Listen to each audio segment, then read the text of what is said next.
नमस्कार साथीहरु, यहाँहरुलाई स्वागत छ हाम्रो यस YouTube channel share market ideas in नेपालीमा। साथीहरु, आज हामीले नेप्सेको टेक्निकल एनालाइसिस गर्नेछौं र भोलिका दिनमा हाम्रो के स्ट्र्याटेजी रहनेछ भनेर हामीले हेर्नेछौं। आज हाम्रो नेप्से 0.66% ले घटेको छ।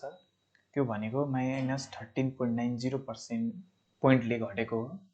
र आज घट्दाखेरि सुरुमा केही मार्केट बढाएको थियो, बढेर मार्केट 2117 तिर 118 को आसपासमा पुगेको थियो। त्यसपछि फेरि लगातार मार्केट घटेको घटे भएर अन्तिमसम्म घटेर हाम्रो क्लोजिङ 2091.56 मा क्लोजिङ दिएको छ।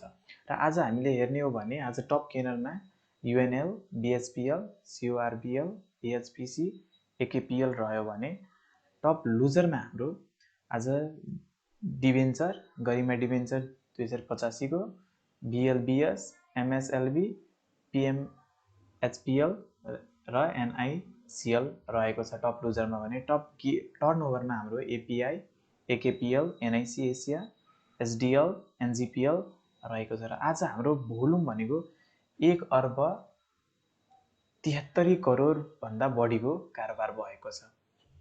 र आज हाम्रो सब इन्डेक्समा चेक हेर्ने हो भने हाम्रो सब इन्डेक्समा पनि लगभग सबैमा आजको सब इन्डेक्सहरु घटेको छ। आज म्यानुफ्याक्चरिङ एन्ड प्रोसेसिङमा थोरै बढाएको छ, त्यो भनेको 0.93% बराबर हो। हिजो पनि सायद बढाएको थियो, आज पनि बढाएको छ। र बाँकी सबै सेक्टरहरु घटेको छ भने आज प्राय बढी घट्ने सेक्टरमा तपाईको अदर इन्डेक्सको, अनि त्यसपछि होटल एन्ड टुरिज्मको, अनि लाइफ इन्स्योरेन्सको सेक्टरमा घटेको छ। र अब हामीले चार्टतिर लागौं। चार्टमा आज हेर्ने हो भने हाम्रो चार्टमा हेर्ने हो भने आज हाम्रो जस्तै मैले हिजो जुन तपाईहरुले भनेको थिए कि यो जुन एउटा ट्रायंगुलर प्याटर्न थियो, यो ट्रायंगुलर प्याटर्नको ब्रेकआउट गरेको छ हिजो, र त्यही ब्रेकआउटको आज पनि कन्टिन्युटी रह्यो। आज पनि मार्केट आज घटेको छ, आज पनि मार्केट घट्यो। र आज मैले तपाईले एउटा अझै कुरा के भनेको थिए भने हाम्रो जुन यो अस्तिको जुन माराबुजु क्यान्डल बनाएको थियो, यो माराबुजुको लो भनेको 2099 तिर थियो, 2100 को आसपासमा थियो। र त्यो 2100 मा केही सपोर्ट लिन हिजो खोजेको थियो, तर आज त्यहाँ भन्दा पनि तल आएर क्लोजिङ दिएको छ। र मैले तपाईलाई भनेको थिए भने एउटा हाम्रो सपोर्ट जोन भनेको 2080 देखि 2100 को रेन्जमा हो। र त्यहाँ अहिले आज हाम्रो क्लोजिङ जुन लो आज 2086 तिर आएको थियो, र त्यो भनेको हाम्रो एकदमै 2080 तिरको सपोर्ट तिर नै आएको हो। र अब भोलिका दिनमा पनि अझै अलर्ट हुनुपर्ने देखिन्छ, किनभने अब हाम्रो भोलिको दिनमा पनि जुन हिसाबले केही दिनदेखि जुन लगातार करेक्सन आइरहेछ, त्यही करेक्सनको कन्टिन्युटी हुन सक्छ भोलिका दिनमा पनि। र त्यो यदि कन्टिन्युटी रह्यो र भोलिका दिनमा पनि बियरिश क्यान्डल बन्यो भने यो 2080 को सपोर्टलाई पनि ब्रेक गरेर तल जाने सम्भावना देखिन्छ। किनभने मैले तपाईलाई भनेको थिए यो एउटा चार्ट प्याटर्नले पनि यसमा करेक्सन अझै कन्टिन्यू हुने देखाउँदैछ भनेपछि, अनि 2080 को वा 2100 को सपोर्टलाई पनि ब्रेक गर्यो भने त्यो अझै तल जाने सम्भावना छ। र अहिलेको केसमा हाम्रो अब अर्को सपोर्ट भनेको 2050 देखि 2060 को पनि एउटा रेन्जेस छ। जस्तै हामीले अहिलेको लागि हामीले फिबोनाची लगायौं भने यहाँको लो देखि यहाँको हाईसम्म फिबोनाची लगायौं भने हामीले के पाउँछौं भने एकैछिन हामीले के पाउँछौं भने यहाँ हेर्नुस्, हाम्रो यहाँदेखि लो पोइन्ट देखि हाई पोइन्टमा लगाउँदाखेरि हाम्रो जुन यो 2116 को जुन सपोर्ट थियो त्यो ब्रेक गरेर अझै तल आउँदाखेरि 2080 तिर एउटा माइनर सपोर्ट छ। र त्यो सपोर्ट पनि ब्रेक गरेर गयो भने 2065 यानी 2060 हामी मानौं, अलि 2-4%, 5% तलमाथि नै हामीले लिनुपर्छ, एउटा रेन्जमा काम गर्नुपर्छ, जहिले एउटा पोइन्टलाई लिएर आधार मान्नु हुँदैन हामीले। अनि 2060 तिर एउटा सपोर्ट चाहिँ छ। अब 2060 तिर पनि सपोर्ट लिएन भने मार्केट अझै तल जान सक्ने सम्भावना छ। त्यति बेला हाम्रो मार्केट एउटा 2015 सम्म जाने हो भने अर्को सपोर्ट भनेको हाम्रो त्यति बेला 1900 तिर जाने सम्भावना हुन्छ। र त्यो सम्भावना एकदमै कम नै हो, किनभने त्यहाँ त्यतिसम्म घट्ला जस्तो त अहिले अनुमान गर्न सकिदैन। अब भोलिका दिनमा कस्तो क्यान्डल बन्छ, आउने दिनहरूमा कस्तो क्यान्डल बन्छ, त्यो आधारमा हामीले हेर्ने हो।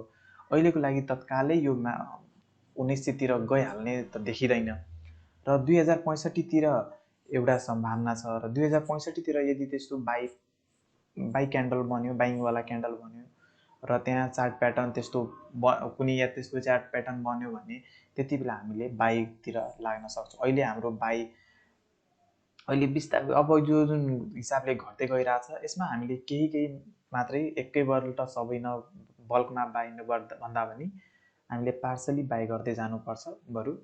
र कुनै न कुनै दिन यहाँबाट बााउन्स जाने सम्भावना छ र त्यही हो। अनि त्यसपछि हामीले यदि बोलिङ्गर ब्यान्डबाट चेक गर्ने हो भने आज बोलिङ्गर ब्यान्ड पनि तलतिर मुभ भएको छ। 20 दिनको मुभिङ एभरेज पनि तलतिर मुभ फर्केको छ र यसमा अहिलेको लागि सपोर्ट भनेको 2077तिर देखाउँदैछ। अब यसमा टिक्ला भन्न अहिले गाह्रो छ, तर अब हेरौँ के हुन्छ भोलिका। यो नेप्से भनेको त प्रिडिक्सन गर्ने त हो नि, एक्ज्याक्ट मिल्छ भन्ने भन्न सकिँदैन। त्यस्तै हामीले भोल्युमबाट हेर्ने हो भने आज भोल्युम हिजो जत्तिकै लगभग हाराहारीमा आएको छ। आज पनि घट्दाखेरि मार्केटमा भोल्युम पनि थोरै आएको छ। यो भनेको पनि त्यति एकदमै नेगेटिभ भइहाल्नु पर्ने पनि देखिँदैन। त्यसै गरी हाम्रो एमएससिडीमा हेर्ने हो भने आज एमएससिडीमा पनि नेगेटिभ एरियातिर नै हिस्टोग्राम बनेको छ, डार्क रेड हिस्टोग्राम बनेको छ र अहिले एमएससिडीमा सेल सिग्नल नै भ्यालिड छ। त्यसो भए अहिले नै बाई गरिहाल्नुपर्ने अवस्था एमएससिडीको अनुसारले देखिँदैन, अहिले त्यति पोजिटिभ हुनुपर्ने अवस्था देखिँदैन।